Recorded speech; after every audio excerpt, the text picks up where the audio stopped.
Hello dear students, I am Kangana Barua and I am your physics teacher in Nuclear Coaching Institute.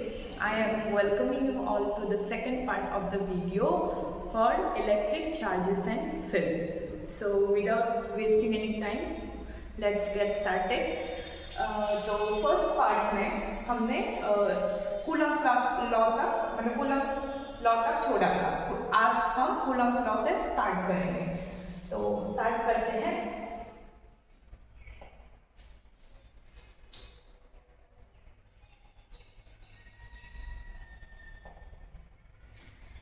तो Coulomb's law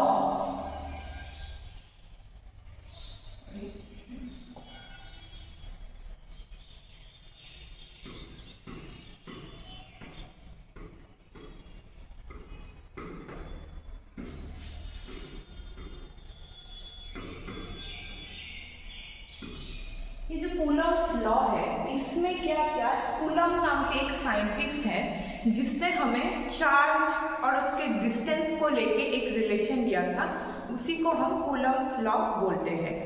तो charge किसी भी particular body में अगर दो type का चार्ज एक्ट कर रहा है और उन दोनों के बीच में जो डिस्टेंस है वो कैसा रिलेशन होगा ये दोनों के बीच में, इसी के बारे में कूलम ने बताया है। तो पहला रिलेशन कूलम ने क्या बोला कि अगर एक बॉडी में suppose Q1 and Q2 charge act कर रहा है तो ये जो Q1 और Q2 है ये क्या होगा, ये चार्ज एक दूसरे को जो फोर्स से अट्रैक्ट या रिपल कर रहा है वो फोर्स के कैसे होगा, डायरेक्टली प्रोपोर्शनल होगा इन दोनों चार्ज के मल्टीप्लिकेशन का वैल्यू। मतलब Q1 और Q2 को अगर हम मल्टीप्लाई करेंगे तो जो वैल्यू निकलेगा वो इन दोनों के बीच में जो फोर्स ऑफ अट्रैक्शन या रिपल्शन होगा उसके डायरेक्टली प्रोपोर्शनल होगा।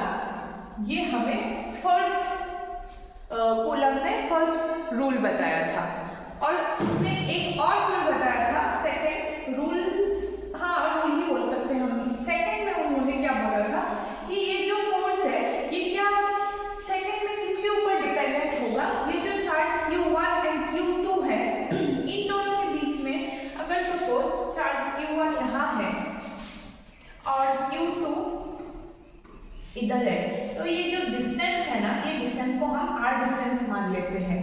तो ये जो r डिस्टेंस है ना वो इन दोनों के बीच में जो फोर्स है वो फोर्स ये r डिस्टेंस के ऊपर डिपेंड करता है। जितना डिस्टेंस बढ़ता जाएगा उतना ही फोर्स कम होता जाएगा और जितना ही डिस्टेंस कम होगा, जैसे अगर Q1 और Q2 इतने पास में है तो ये क्या होगा, अट्रैक्शन या रिपल्शन ज्यादा होगा, राइट। तो इसमें क्या होगा, ये डिस्टेंस के इनवर्सली प्रोपोर्शनल है, यानी कि अगर डिस्टेंस बढ़ेगा तो फोर्स कम होगा, अगर डिस्टेंस कम होगा तो फोर्स ज्यादा होगा। तो सेकंड लॉ में हमें क्या मिला कि force is inversely proportional to distance का स्क्वायर। ध्यान रखना है, सिर्फ डिस्टेंस नहीं, डिस्टेंस का स्क्वायर के इनवर्सली प्रोपोर्शनल है। और फिर उन्होंने क्या 1 एंड 2 को मिला के अब दोनों को हमने सिर्फ दोनों के लेफ्ट हैंड साइड में सेम ही है तो फोर्स क्या हो गया, प्रोपोर्शनल हो गया Q1 Q2 बाय r² है ना, ये हमें मिल गया। अब ये जो प्रोपोर्शनल साइन है, ये प्रोपोर्शनल साइन को हम हटाएंगे। तो अगर प्रोपोर्शनल साइन को हम हटाएंगे तो उसमें क्या आना पड़ेगा, एक हमें कांस्टेंट लाना पड़ेगा। तो कांस्टेंट हम एक कांस्टेंट लेके आते हैं, कांस्टेंट जिसका नाम है K, और K आ गया तो प्रोपोर्शनल साइन हट गया। तो हम हाईलाइट करते हैं रेड। तो ये हो गया हमारा कूलम्स लॉ।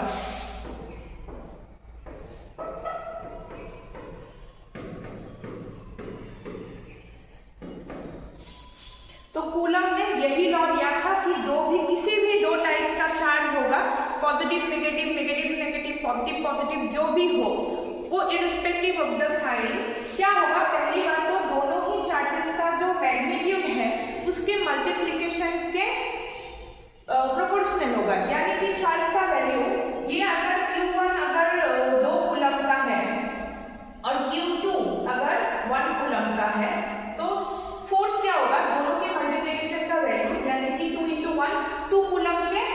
प्रोपोर्शनल होगा। जितना जितना वैल्यू बढ़ता जाएगा, अगर ये 4 बन जाए, अगर ये भी 4 बन जाए, तो देखो जितना जितना चार्ज की वैल्यू बढ़ता जा रहा है उतना ही फोर्स भी बढ़ता जाएगा। जितना बड़ा चार्ज होगा उतना ही ज्यादा अट्रैक्ट या रिपल करेंगे, है ना। ये तो कॉमन सेंस से हमको ये देख के ही समझ में आ जाएगा कि जितना ही चार्ज का वैल्यू बढ़ेगा उतना ही फोर्स का वैल्यू बढ़ेगा। इससे ये क्या होगा, चार्ज दोनों ही चार्ज के मल्टीप्लिकेशन का के बाद जो वैल्यू निकलता है वो वैल्यू की फोर्स डायरेक्टली प्रोपोर्शनल है, और सेकंड वाला इनवर्सली प्रोपोर्शनल है डिस्टेंस के स्क्वायर का। और ये क्यों हुआ, ये तो मैंने आप लोगों को अभी समझा ही दिया है। आई होप आपको कूलम्ब्स लॉ कैसे आया, कहाँ से आया, क्यों आया, ये आपको समझ में आ गया होगा। ये है कूलम्ब्स लॉ के बेसिक फॉर्मूला। आई होप ये आपको अच्छे से ये ध्यान में आ गया होगा कि कैसे ये कूलम्ब लॉ आया, और फॉर्मूला आप याद रखिए। इसके बाद अभी हम इसके प्रॉब्लम सॉल्व करते हैं, ठीक है।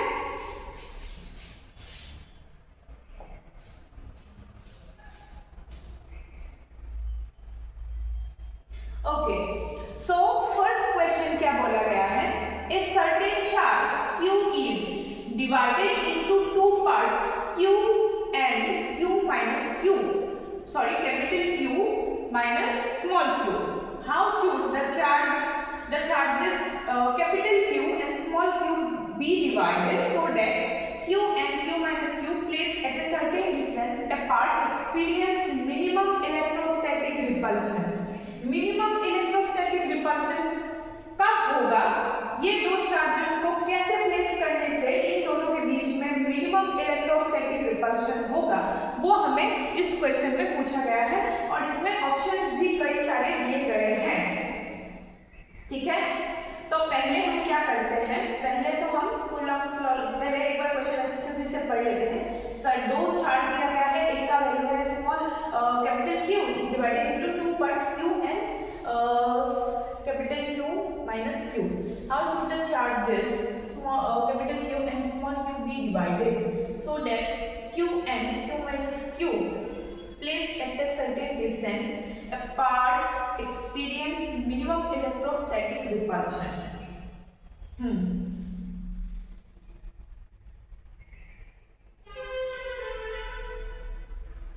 Okay.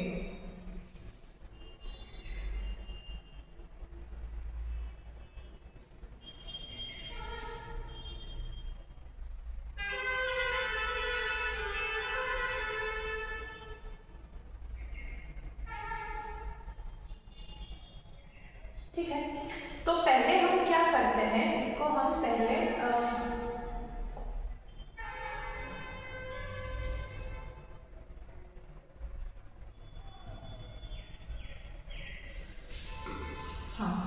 तो पहले हम क्या करते हैं, पहले हम मान लेते हैं कि कैपिटल Q और स्मॉल इज डिवाइडेड, एक कैपिटल Q का चार्ज है जिसको दो चार्ज में डिवाइड कर दिया, एक हो गया स्मॉल q और एक हो गया capital Q minus small q, ठीक है। और हम मान लेते हैं कि इन दोनों के डिस्टेंस बीच में जो डिस्टेंस है वो है L, ठीक है। तो अभी हम क्या करेंगे, कूलम्ब्स लॉ लगा के पहले तो फोर्स निकाल लेते हैं इन दोनों के बीच में। और फोर्स क्या निकालेंगे, फोर्स निकालने के लिए फॉर्मूला था K Q1 by into Q2 by R²। तो इधर फोर्स K Q1 कितना है, स्मॉल q, Q2 है capital Q minus small q, और इन दोनों के बीच में डिस्टेंस है L², है ना। हाँ, अभी इन दोनों को अगर मल्टीप्लाई करेंगे तो हम K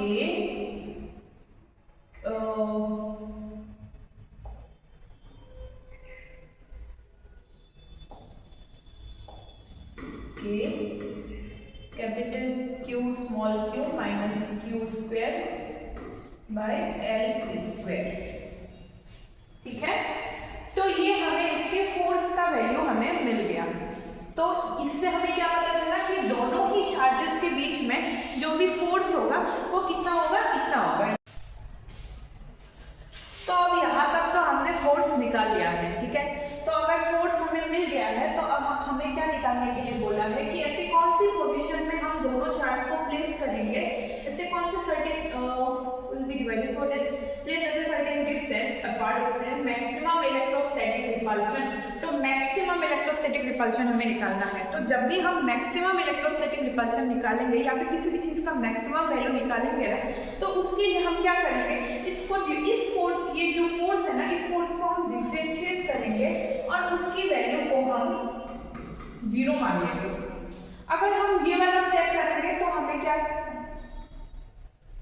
तो हमें मैक्सिमम इलेक्ट्रोस्टैटिक रिपल्शन इस पर्टिकुलर क्वेश्चन के लिए मिल जाएगा। मैक्सिमम वैल्यू निकालने के लिए पहले उसको फोर्स को डिफरेंशिएट करके हम उसको 0 मान लेंगे, ठीक है। तो पहले आप आइए इसको सॉल्व करते हैं। अगर इसको हम df/dq से सॉल्व करें, मतलब हमें इसको सॉल्व करना है, इसको अगर df/dq से सॉल्व करें तो कैसे सॉल्व करेंगे, डिफरेंशिएट करते हैं, इसको इक्वेशन 1 मान लेते हैं। इक्वेशन 1 को डिफरेंशिएट करेंगे तो k/l², ये तो कांस्टेंट है, ये बाहर आ जाएगा। q से डिफरेंशिएट कर रहे हैं मतलब इसमें एक q हट जाएगा तो रहेगा स्मॉल q और ये बन जाएगा ट्वाइस q, है ना। ये हमारा यूनिट है ट्वाइस q और डिफरेंशिएट करेंगे तो इसको हम 0 मानेंगे, ठीक है। हमने इसको 0 मान लिया है ना,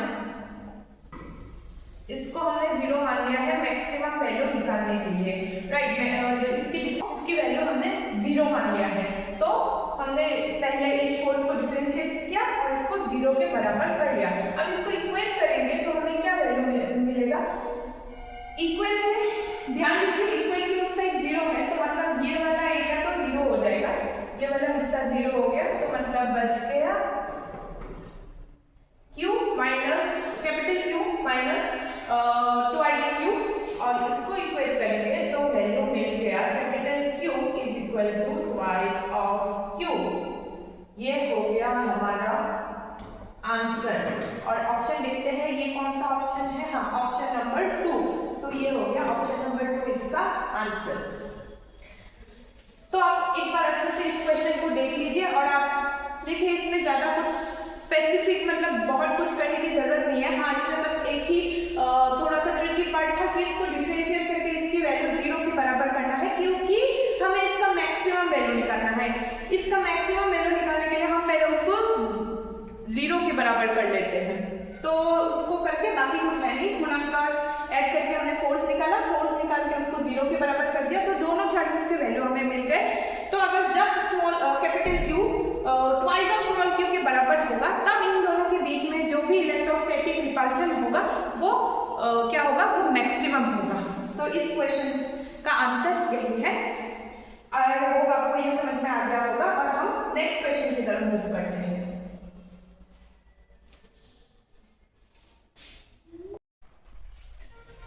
तो हमारा क्वेश्चन नंबर 2 जो है, क्वेश्चन नंबर 2 में बताया गया है अच्छा मैं इस पर्टिकुलर क्वेश्चन को सॉल्व करने से पहले मैं एक और टॉपिक आप लोगों को बताना चाहूंगी कि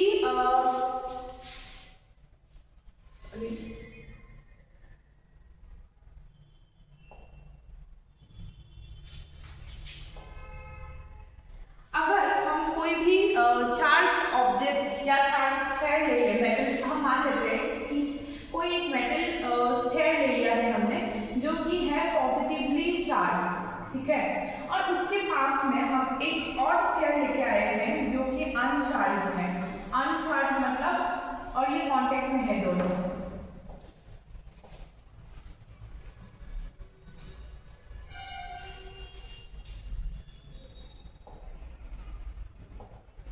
एक चार्ज स्फीयर है और एक अनचार्ज स्फीयर है और दोनों ही क्या है, कांटेक्ट में है। ये चार्ज है, इसमें पॉजिटिवली चार्ज है मान लेते हैं और ये अनचार्ज है। अनचार्ज स्फीयर मतलब क्या, इसमें नंबर ऑफ इलेक्ट्रॉन्स और नंबर ऑफ प्रोटॉन्स बराबर है और इसमें पॉजिटिवली चार्ज मतलब क्या, इसमें प्रोटॉन के नंबर ज्यादा है ना।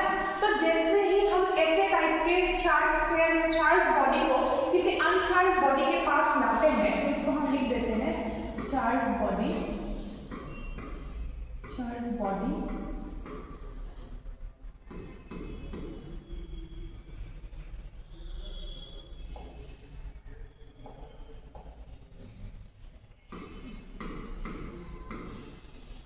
अनचार्ज बॉडी, चार्ज बॉडी और अनचार्ज बॉडी। तो जब भी किसी चार्ज बॉडी को हम किसी अनचार्ज बॉडी के पास लेके आते हैं तब क्या होता है, चार्ज बॉडी में से जो भी एक्सेस ऑफ चार्ज है उसी सिमिलर टाइप के चार्ज अनचार्ज बॉडी बियर कर लेते हैं, वो अपने आप को उस टाइप के चार्ज में धर लेते हैं। तो अनचार्ज बॉडी भी उसी टाइप के चार्ज से चार्ज हो जाता है, मतलब ठीक है। तो मतलब इसके बाद ये जो चार्ज बॉडी होगा इसमें क्या है, नंबर एक्सेस ऑफ प्रोटॉन है, एक्सेस ऑफ प्रोटॉन है मतलब इसमें। और अनचार्ज बॉडी में अगर ये स्फीयर 1 है और ये स्फीयर 2 है तो स्फीयर 1 में एक्सेस ऑफ प्रोटॉन है क्योंकि ये पॉजिटिवली चार्ज है, और स्फीयर 2 में एक्सेस ऑफ कुछ नहीं है, ये प्रोटॉन और इलेक्ट्रॉन बराबर बैलेंस कंडीशन में है, इसलिए अनचार्ज है। और हम एक बार हमेशा याद रखेंगे कि चार्ज सिर्फ इलेक्ट्रॉन ट्रेवल करते हैं एक पार्ट से दूसरे पार्ट तक, प्रोटॉन ट्रेवल नहीं करते हैं। प्रोटॉन अपने जगह पे स्थिर रहते हैं, अपने जगह पे ही रहता है। जब भी हम चार्ज कोई भी पर्टिकुलर बॉडी हम बोल रहे हैं कि यह चार्ज हो गया है तो इलेक्ट्रॉन ने मूव किया है, प्रोटॉन कभी भी मूव नहीं करता है, पॉजिटिव चार्ज मूव नहीं करेगा। तो पॉजिटिव चार्ज मतलब क्या, इलेक्ट्रॉन को लूज करना है ना। तो हम देखेंगे कि इस पर्टिकुलर बॉडी में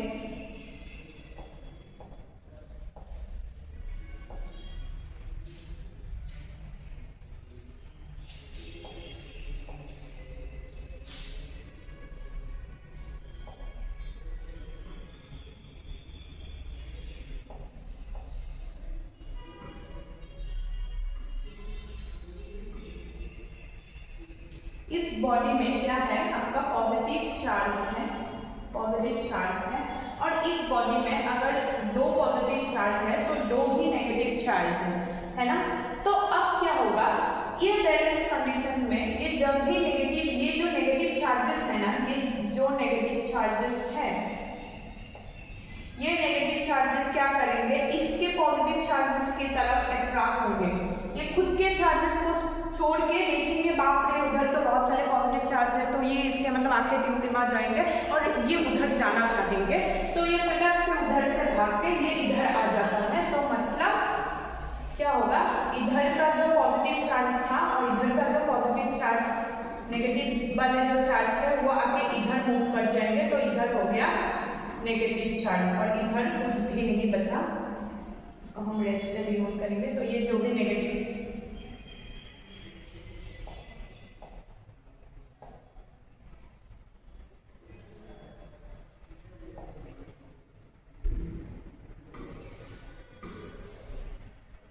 तो क्या था, इधर का जो भी पॉजिटिव, इधर के 4 पॉजिटिव चार्ज थे, इधर में 2 पॉजिटिव चार्ज थे, और इधर क्या थे, नेगेटिव चार्ज थे, वो नेगेटिव चार्ज इधर आ गया और इधर क्या हो गया, इधर कुछ भी नहीं बचा।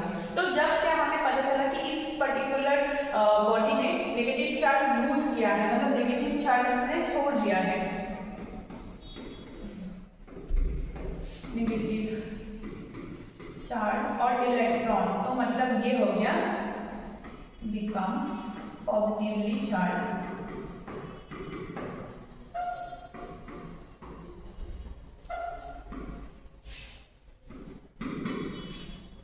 तो ये समझ आएगा आपको कि किसी भी अनचार्ज बॉडी अगर एक चार्ज बॉडी के पास आता है तो वो कैसे चार्ज बन जाता है, उसी पर्टिकुलर टाइप के चार्ज से वो चार्ज हो जाता है। तो ये तो हमने पॉजिटिव चार्ज के बारे में देख लिया। अभी हम नेगेटिव चार्ज के बारे में देखेंगे कि अगर नेगेटिव चार्ज के पास है तो कैसा होगा। फिर से हम 2 बॉडी ले रहे हैं, इसमें बहुत सारे नेगेटिव चार्जेस हैं और इसमें नेगेटिव पॉजिटिव बैलेंस स्टेट में है ना। तो अभी क्या करेगा, बॉडी 1 और बॉडी 2, तो अभी हम क्या देखेंगे कि इसमें नेगेटिव चार्ज है, मतलब इसमें इलेक्ट्रॉन्स का परिमाण ज़्यादा है, इलेक्ट्रॉन ज़्यादा है इसमें, और इसमें इलेक्ट्रॉन्स बैलेंस स्टेट में है। तो अगर इसमें इलेक्ट्रॉन ज़्यादा है तो इलेक्ट्रॉन क्या करेंगे, इसके कंपैरिजन में इधर पॉजिटिव चार्ज ज़्यादा है, इधर तो पॉजिटिव चार्ज उसको कम लग रहा है, तो दूसरे बॉडी में पॉजिटिव चार्ज ज़्यादा है। इलेक्ट्रॉन्स हमेशा दूसरी ओर जाना चाहता है, वो देखता, दूसरे को देख के वो जलता है तो उधर जाना चाहता है, उसको मतलब स्टेबल होना ही नहीं चाहता वो। तो अभी वो क्या करेगा, इस बॉडी से, वो बॉडी 1 से बॉडी, ये सॉरी, ये तो कांटेक्ट में होना चाहिए, दोनों ही बॉडी, हम ध्यान रखेंगे कि दोनों बॉडी कांटेक्ट में होना चाहिए तभी चार्ज मूव कर पाएगा। मूव करने के लिए, जंप करने के लिए उसमें कांटेक्ट होना बहुत ज़रूरी है। तो इधर से जो भी चार्ज है, इधर तो चार्ज था, अब क्या होगा, इधर से कुछ चार्ज, 2 इलेक्ट्रॉन आके इन 2 पॉजिटिव चार्ज के साथ अट्रैक्ट करना चाहेगा, तो आके इस वाले बॉडी में आ गया, देख लिया। तो मतलब क्या किया, इस वाले बॉडी में अभी क्या किया, इलेक्ट्रॉन लूज किया। तो बॉडी 1 में हमने क्या देखा कि बॉडी 1 में इलेक्ट्रॉन लूज किया,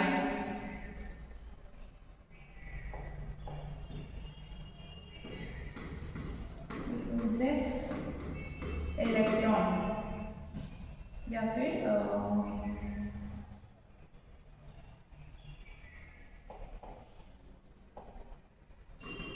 loses electrons and become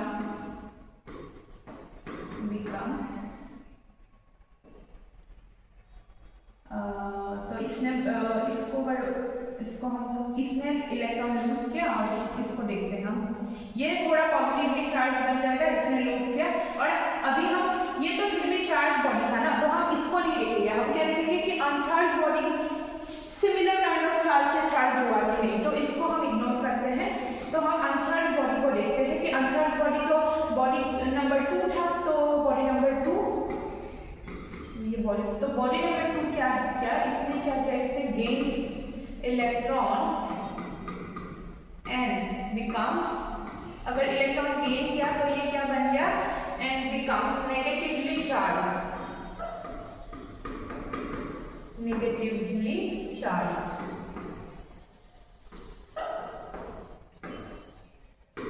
तो ये हो गया चार्ज बॉडी से अनचार्ज बॉडी कैसे चार्ज होता है, सिमिलर टाइप ऑफ चार्ज से कैसे चार्ज होता है, ये उसका बेसिक कॉन्सेप्ट है। आई होप आपको ये समझ में आ गया होगा। अभी इस कॉन्सेप्ट की जरूरत हमें क्वेश्चन सॉल्व करने में थोड़ा इसकी जरूरत पड़ेगी, इसीलिए मैंने इसको अभी समझाया है, और इसमें ज़्यादा कुछ है नहीं रॉकेट साइंस, मतलब बस देख के समझ में आ गया होगा आपको। तो हम नेक्स्ट क्वेश्चन की तरफ मूव करते हैं।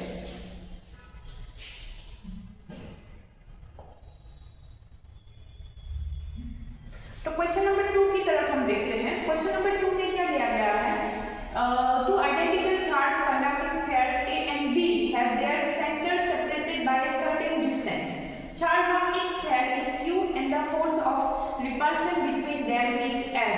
A third identical charge conducting sphere is brought in contact with sphere A first and then with B and finally removed from both. New force of repulsion between spheres A and B, radii of A and B are negligible compared to the distance of separation, so that the calculated force between them they can be considered as point charges is given as. तो इसको हम पहले समझते हैं। इसको समझने के लिए हम, तो क्या बोला गया है, 2 स्फीयर दिया गया है, sphere A and sphere B, और स्फीयर A और B दोनों में चार्ज दिया गया है Q, और दोनों के बीच में जो भी फोर्स होगा, अट्रैक्शन या रिपल्शन, वो होगा फोर्स। रिपल्शन फोर्स बोला है इसलिए मतलब दोनों Q है, अगर अट्रैक्शन होता तो एक में नेगेटिव साइन आ जाता है ना, एक में उल्टा साइन आ जाता, तो दोनों के बीच में जो भी फोर्स है वो रिपल्शन फोर्स है, उसको बोला गया है F। उसके बाद बोला, क्या बोला, एक थर्ड आइडेंटिकल अनचार्ज, एक थर्ड आइडेंटिकल, ध्यान रखना है इसमें क्या बोला है, अनचार्ज, third identical अनचार्ज conducting sphere is brought in contact, अनचार्ज conducting sphere is brought in contact with sphere A first, मतलब स्फीयर A के पास एक दूसरा स्फीयर C, ये Q से, और इसमें अनचार्ज मतलब 0 चार्ज है, इन दोनों को कांटेक्ट में लेके आए हैं, और इन दोनों को कांटेक्ट में लेके आने के बाद वो फिर से बॉडी B के पास लेके गए हैं। तो पहले हम वहां तक देखते हैं कि A और B दो चार्ज बॉडी है, चार्ज Q है, दोनों में फोर्स ऑफ रिपल्शन F है। उसके बाद एक थर्ड बॉडी लेके आया है, बॉडी C, जो कि अनचार्ज है, और C को लाके A के कांटेक्ट में रख दिया। अभी C क्या होगा, अभी हमने ये वाला कंसेप्ट पढ़ा कि अनचार्ज बॉडी अगर एक चार्ज बॉडी के पास लेके जाएंगे तो चार्ज बॉडी के पास जिस भी काइंड का चार्ज होगा अनचार्ज बॉडी उसी काइंड के चार्ज से चार्ज होगा, है ना। तो ये चार्ज होगा और चार्ज की एक प्रॉपर्टी होता है कि वो इक्वली डिस्ट्रीब्यूट होता है, दोनों कांटेक्ट में है ना, तो वो बैलेंस करने के लिए ए से सी तक, ए में जितना भी चार्ज होगा और सी में तो जीरो है, तो ए और सी में बैलेंस होना पड़ेगा, तो ये चार्ज बैलेंस होना चाहिए, तो ए में जितना चार्ज होगा सी में भी उतना ही चार्ज होगा, ठीक है। वरना अगर हम देखेंगे किसी एक ग्लास में और एक ग्लास में ऐसे पाइप लगा दिया तो पानी इसमें है, ऐसे हम मान लेते हैं ये चार्ज है, तो क्या करेगा चार्ज आके एकदम बैलेंस होगा, दोनों इक्वल लेवल में आके रुक जाएगा। तो चार्ज भी इसी टाइप का है कि चार्ज बॉडी ए में जितना चार्ज होगा बॉडी सी में भी उतना ही चार्ज आएगा, ठीक है। उसके लिए हम क्या पहले हम क्या लिखेंगे कि इन दोनों को ए में कितना चार्ज था Q प्लस सी में कितना चार्ज है 0 डिवाइडेड बाय 2, तो चार्ज बन गया Q/2। तो मतलब नया जो बॉडी A और बॉडी C बना है दोनों में चार्ज है Q/2 और Q/2। तो C के कांटेक्ट में लाने के बाद A और C में चार्ज आ गया Q/2 और Q/2। उसके बाद क्या बोला गया है then with B and finally remove from board. अब चार्ज C को हम B के साथ जोड़ेंगे, B के पास B का चार्ज कितना है Q और C को लेके आएंगे। अभी C कितना चार्ज है, अभी वो अनचार्ज नहीं है, वो ऑलरेडी A से मिल के आया है, A से चार्ज लेके आया है, तो अभी C कितना चार्ज है, अभी C है Q/2 चार्ज। तो मतलब अभी इन दोनों में भी बैलेंस होगा ना, सेम यही कंडीशन रहेगा। अभी इसमें B भी आ गया, तो अगर इसमें अगर B आ गया तो ये फिर से हम एक पाइप लगाएंगे तो इसमें भी बराबर करना चाहेगा ये, तो बराबर करेगा तो इसमें हम फिर से ये B फॉर्मूला लगाएंगे, तो Q plus Q/2 divided by 2, ठीक है। तो अगर ये Q plus Q/2 divided by 2 ये कितना होगा हमारा, ये होगा, इधर तो एलसीएम लेना पड़ेगा, ये होगा आपका 3Q/4, ये बन जाएगा आपका 3Q/4, है ना, करके लिखे आपने, ये 3Q/4 बन जाएगा। तो उसके बाद क्या बोला गया है फाइनली, उसके बाद फाइनली A और B से C को रिमूव कर दिया। New force of repulsion between sphere A and B। अब A एंड B को मतलब B कितना बन गया, B का चार्ज बन गया 3Q/4 और C तो खैर बन ही गया 3Q/4। अभी जो नया चार्ज बना है ना, इन दोनों के A और B के बाद नया जो हम लोगों ने चार्ज गेन या लूज जो भी क्या है, नया जो चार्ज आया है, उन दोनों चार्ज को लेके इन दोनों के बीच में जो नया फोर्स ऑफ रिपल्शन होगा वो कितना होगा वो पूछा गया है हमको। तो उसके लिए हम इससे क्या करेंगे, कूलॉम्स लॉ लगाएंगे। कूलॉम्स लॉ क्या होगा, K Q1 Q2/r², है ना, और डिस्टेंस कितना दिया गया है हमें, सर्टेन डिस्टेंस, तो डिस्टेंस ऐसा दिया गया है नहीं, तो पहले वाला F1 जो हमारा फर्स्ट कंडीशन में दिया था, तो फर्स्ट कंडीशन वाला चार्ज कितना था आपका, फर्स्ट कंडीशन वाला चार्ज था K को 1/4πε0 कर लेते हैं हम इंटू Q/r²।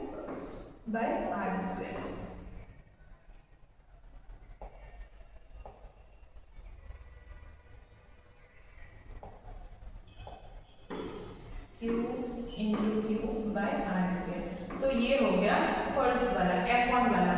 तो हम अभी नेक्स्ट वाला देखते हैं, नेक्स्ट जो अभी नया वाला फोर्स बनेगा, तो उसके लिए हम क्या लेंगे, K का मतलब 1/4πε0, Q का वैल्यू हमें मिला, A चार्ज स्फीयर A के लिए Q का वैल्यू मिला Q/2 इंटू इसके लिए मिला 3Q/4 और डिस्टेंस हम r ही मान लेते हैं, तो डिस्टेंस हमको मिला r², ठीक है। तो इसको अभी हम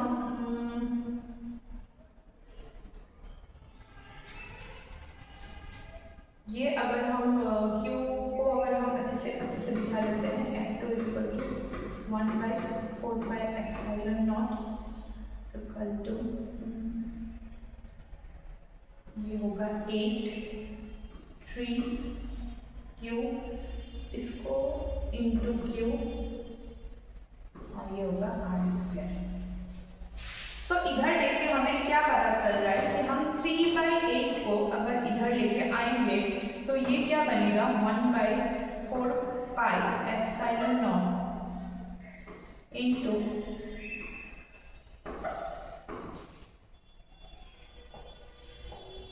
तो क्या आपको ये देख के F1 की याद आ रहा है? ये क्या F1 सेम है वैल्यू दोनों का? देखिए दोनों वैल्यू ही बराबर है, राइट? सॉरी इसमें स्क्वायर लगाना भूल गई। तो दोनों वैल्यू ही बराबर है, तो मतलब जो F2 होगा, F2 जो होगा, F2 कितना होगा 3/8 इंटू F1, 3/8 इंटू F1, है ना? तो F1 को इधर हम ऑप्शन में देखते हैं। अच्छा, F1 को F लिया है, कोई बात नहीं, आप F1 को F भी ले सकते हैं। F1 को आप F ले लीजिए, इससे भी कोई फर्क नहीं पड़ता, F ले या F1 ले ले, ये होगा F।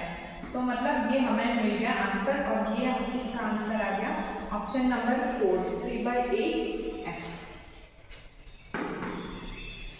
तो समझ में आया आपको?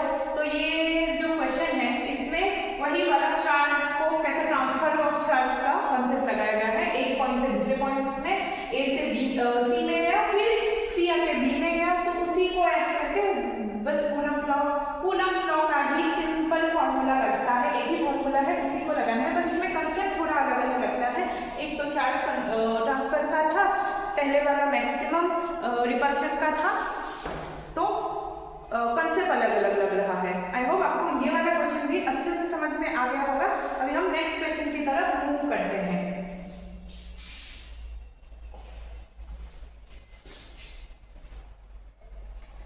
ठीक है, तो नेक्स्ट जो क्वेश्चन है, नेक्स्ट क्वेश्चन में क्या बोला गया है कि a point charge causes an electric flux of -2 into 10⁴ Nm² per coulomb to pass through a spherical Gaussian surface of 8 cm radius centered on the charge.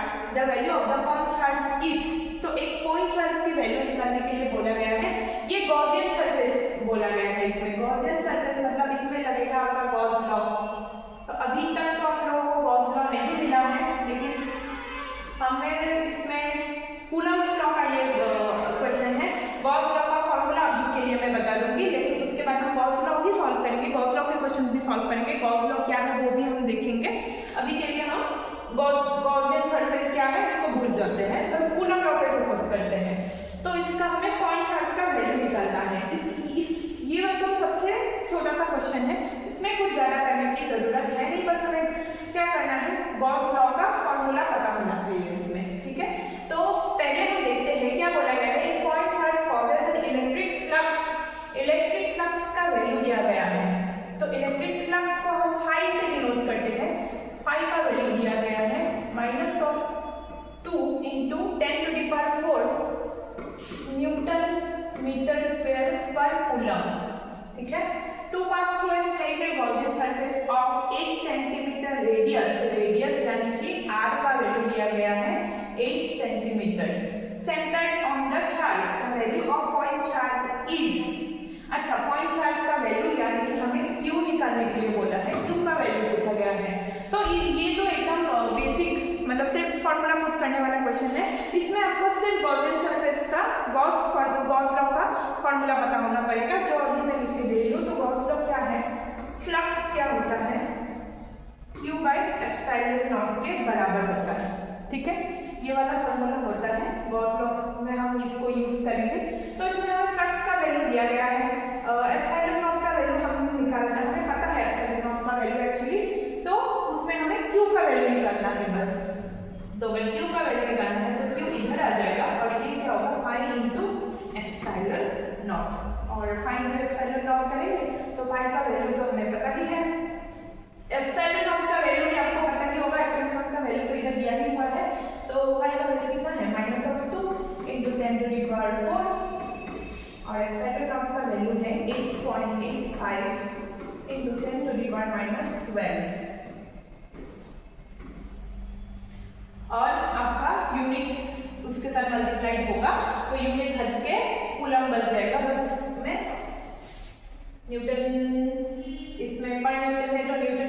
हट जाएगा, मीटर भी, मीटर स्क्वायर और इसमें पर मीटर स्क्वायर ये भी हट जाएगा, तो बच गया सिर्फ कूलम। इसमें क्योंकि कूलम स्क्वायर दिया गया है और इसमें इनवर्स कूलम है, तो एक कूलम बच जाएगा, तो इसका आंसर आएगा कूलम में। और इन दोनों को अभी मल्टीप्लाई करके आप लोगों को देखना है कि इसका आंसर क्या होगा। आप लोग इसको मल्टीप्लाई करके, ये तो सिंपल है, मल्टीप्लाई आप लोग कर लीजिए, करके आप देख लीजिए कि इसका आंसर इन ऑप्शन 1 होगा, ऑप्शन 2, ऑप्शन 3 और ऑप्शन 4 में से इन चारों में से ऑप्शन कौन सा नंबर ऑप्शन राइट होगा। ठीक है, तो हम नेक्स्ट क्वेश्चन की तरफ मूव करते हैं। ओके, तो क्वेश्चन नंबर 4 में क्या बताया गया है, क्वेश्चन नंबर 4 देखते हैं। If one charge q is placed at a distance r from another point charge q, if the distance between the charges is double, then क्या बोला है, एक point charge q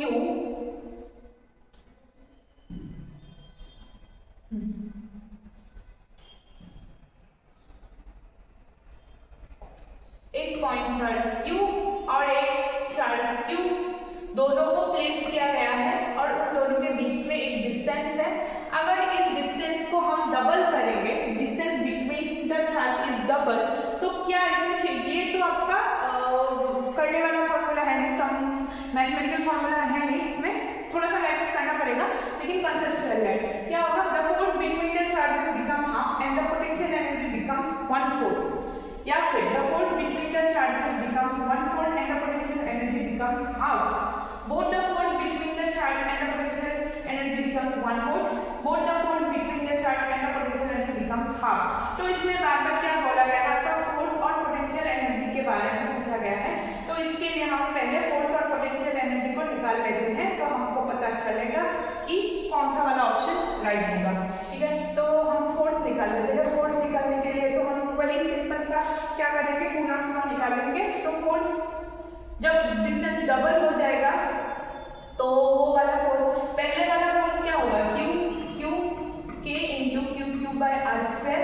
तो हम जब डिस्टेंस जब इसका डबल हो जाएगा तो उसके लिए उस फोर्स को हम f डैश नाम देते हैं, और f डैश अगर नाम देंगे तो उसका फोर्स हम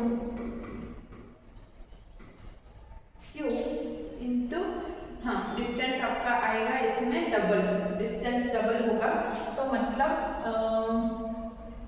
ट्वाइस ऑफ आर का स्क्वायर होगा, इसका डबल हो जाएगा ना, तो मतलब ये बनेगा q बाय 4r स्क्वायर, तो ये बना 1/4 इंटू f, है ना। ये समझ में आया आपको, क्योंकि f अगर ये f है और इसका ये वाला पार्ट दूसरे कलर से हम देखते हैं, इसका ये वाला पार्ट आपका m है, तो ये हो गया 1/4। ठीक है, और अभी दूसरा ये हो गया आपका फोर्स का। तो फोर्स क्या होगा, जब भी डिस्टेंस डबल होगा तो फोर्स 1/4 से हट जाएगा, है ना। f/4 हो गया ना, ये f/4 हो गया, ये हो गया f/4 से, तो फोर्स घट गया 1/4 टाइम से। अभी हम पोटेंशियल एनर्जी देखते हैं। तो पोटेंशियल एनर्जी के लिए पोटेंशियल एनर्जी का फॉर्मूला है PE is equal to K Q1 Q2 by R। ठीक है, तो ये था आपका पोटेंशियल एनर्जी को हम U से भी डिनोट करते हैं, और जो नया U डैश बनेगा वो बनेगा, डिस्टेंस अगर डबल होगा तो ये बनेगा ट्वाइस ऑफ R, तो मतलब ये भी होगा U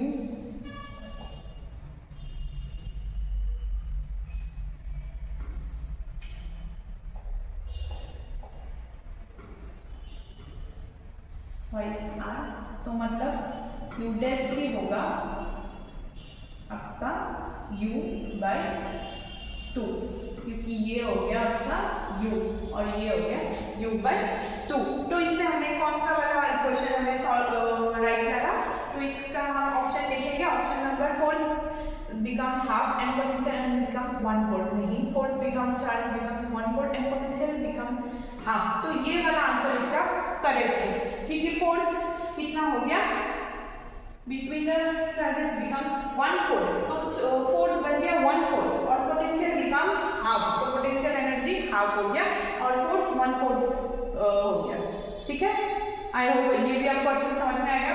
इसमें भी कुछ नहीं, फॉर्मूला पुट किया, इसमें भी सिर्फ पोटेंशियल एनर्जी का और फोर्स का फॉर्मूला पुट किया और कुछ भी नहीं किया इसमें। ये देखिए हमें इसका आंसर आ गया। क्लियर? अब हम क्या करते हैं, अब हम जाते हैं लास्ट क्वेश्चन की ओर, और लास्ट क्वेश्चन है क्वेश्चन नंबर 5, जो कि है आप लोगों के लिए होमवर्क। ये क्वेश्चन आप लोग खुद से कीजिए और हमारे कमेंट सेक्शन में आप लोग बताइए इसका आंसर क्या होगा। तो क्वेश्चन एक बार मैं देख लेती हूँ। Small uncharged conducting sphere is placed in contact with an identical sphere but having 4 × 10⁻⁸ coulomb charge and then removed to a distance such that the force of repulsion between them is this. The distance between them is take this 1/4π∼0 s। अच्छा, तो हमको distance मतलब r का value निकालने के लिए बोला गया है। इसमें हमें r का वैल्यू निकालने के लिए बोला गया है। r क्या होगा ये निकालने के लिए बोला गया है, डिस्टेंस निकालने के लिए बोला गया है। इसमें हमें क्या दिया गया है, आपका अनचार्ज कंडक्टिंग स्फीयर से वही एक स्फीयर है, उसके बाद ये अगर चार्ज है तो ये अनचार्ज है। तो जो पहले वाले क्वेश्चन, सेकंड क्वेश्चन में जो हमने कंसेप्ट लगाया था ना, वही कंसेप्ट इसमें अप्लाई होगा। कांटेक्ट विद आइडेंटिकल स्फीयर, फिर एक दूसरे स्फीयर के कांटेक्ट में लेके आए जिसका चार्ज कितना दिया गया है, अब इसका चार्ज दिया गया है, ये सही है। Then remove to a distance, फिर इसको एक डिस्टेंस से रिमूव कर दिया और फोर्स ऑफ रिपल्शन, और फोर्स का वैल्यू इसमें F का वैल्यू हमें दिया गया है 9 × 10⁻³ न्यूटन। तो इसमें सारे वैल्यू दिया गया है, बस हमें R निकालना है कि R का वैल्यू कितना होगा, और जो भी वैल्यू होगा इन चारों ऑप्शंस में से ही एक होगा। तो आप लोग इसको कीजिए, वही वाला कंसेप्ट यूज कीजिए क्वेश्चन नंबर 2 वाला जो अभी मैंने आप लोगों को समझाया था, और इसको करके आप लोग आंसर बताइए कि ऑप्शन, इन चार ऑप्शन में से कौन सा ऑप्शन राइट होगा, और ये आप हमको कमेंट करके जरूर बताइए। तो आज के लिए इस वाले वीडियो में हम कूलम्ब्स लॉ में ही खत्म करते हैं। नेक्स्ट पार्ट में हम गॉस लॉ, सुपरपोजिशन थ्योरम, ये सब कवर करेंगे। तो आप नेक्स्ट पार्ट देखने के लिए हमारे साथ जुड़े रहिए, हम नेक्स्ट पार्ट लेके जल्दी ही आएंगे। Thank you.